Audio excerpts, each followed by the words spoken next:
Game over. It's a title that helped start the whole horror video game genre. It's Resident Evil, and now it's really going to scare your pants off because it's coming to you in 3D thanks to the 3DS. And with me is Ryan from Capcom, who's working on 2 games for the 3DS for Resident Evil, right? That's right. First, we have Resident Evil: The Mercenaries 3D coming this summer.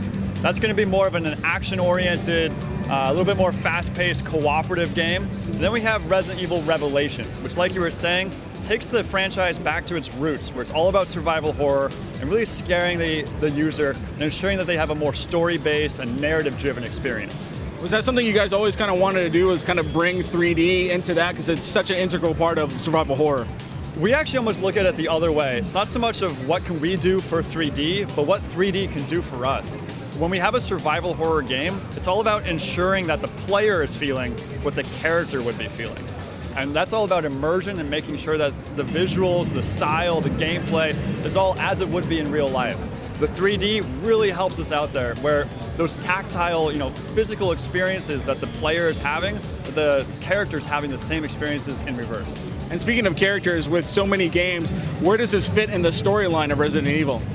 Resident Evil Revelations falls in between Resident Evil 4 and Resident Evil 5. It tells kind of a connective tissue, how we got from one place to the other. Now, as sort of a counterpunch to that, Resident Evil Mercenaries falls outside the traditional storyline. It's a little bit like an NBA All-Star game, where it's all about, how can these characters be made as fun, as inventive as possible.